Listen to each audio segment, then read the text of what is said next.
큰 이벤트가 있음으로써 그 지역 부동산 시장에 영향을 미치는 부분들이 있는데 항상 동일하게 적용되는 원칙들이 있어요. 그 지역 시장의 수요가 어떻게 되는가, 공급이 어떻게 되냐에 따라서 부동산 가격이 상승하는가 아니면 하락하는가를 결정할 수 있다는 거거든요. 올림픽, 월드컵과 관계없이 불변의 법칙이라는 거죠. 경제적인 요인은 금리, 국민소득이 증가했느냐, 인플레이션율, 통화량, 그 외에도 외부적인 요건은 거의 400가지가 넘는 그런 부분들이 있습니다. 올림픽이라는 이벤트로 인해서 집중적인 재개발이 진행됨으로써 주정부 차원에서 어떻게 관리를 끌어갈 것인가 더 중요하다고 볼 수 있겠죠. 거기에 반면 빈민가가 같이 있어요. 낙후된 지역을 재개발함으로써 인구 유입을 끌어당길 수 있다. 모든 부동산의 가격을 올리게 하는 역할이 있다. 애틀랜타 올림픽 이후에 주변 지역이 굉장히 커지게 됐고 편의시설이라든지 인프라가 많이 확장이 된 거는 맞습니다. 그 이후에 우리가 맞게 된 경제적인 외생 변수에 대해서 한번 생각해 볼 필요가 있다는 거죠. 우리가 예측하지 못하는 부분에서 일어나는 거잖아요. 96년 올림픽 이후에 우리가 맞게 된 것은 닷컴 버블이 있었단 말이에요. 경제가 안 좋았던 그 시절이 있었죠. 부시 대통령이 아메리칸 드림, 한 가정에 한 주택을 소유할 수 있도록 하겠다. 경제를 살리기 위한 노력을 했죠. 소득이 부족하더라도 융자가 나을 수 있는 그런 제도가 있음으로써 부동산 가격이 계속해서 올라잖아요.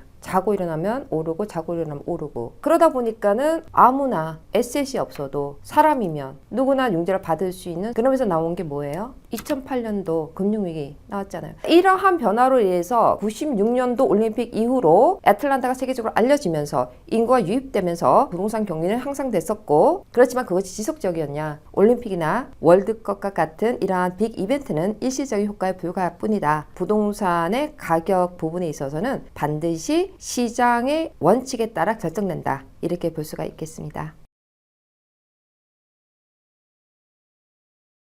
미국 같은 경우에는 한국과는 다르기 때문에 대중교통이 많이 들어오는 지역일수록 다세대 주택들이 나오게 돼 있어요. 미국 같은 경우는 가장 선호하는 것이 단독주택이에요. 대중교통이 들어오면서 저소득자를 위한 주택이 계속적으로 시장에 나와줘야 되기 때문에 다세대 주택이 나오게 되는 거거든요. 다세대 주택이 많이 나오게 되면 저소득자들이 더 많이 들어오게 되는 역할이 되는 거죠. 그러니까 어떠한 인구의 흐름의 변화가 있는가를 잘 살펴봐야 된다는 것이거든요. 그러한 부분들이 시장에 있어서 반드시 긍정적인 역할만 하는 게 아니라 그 지역 시장의 전반적인 주택 가격을 내리게 하는 영향도 초래할 수 있다는 뜻이에요. 그래서 미국에서는 흔히 겪게 되는 건데요. 어느 지역에 대중교통이 들어간다, 지하철이 좀 더 확장된다고 했을 때 그 지역의 주민들이 반대를 많이 하죠. 저소득자들이 많이 유입됨으로써 부동산의 가격이 하락할 수 있는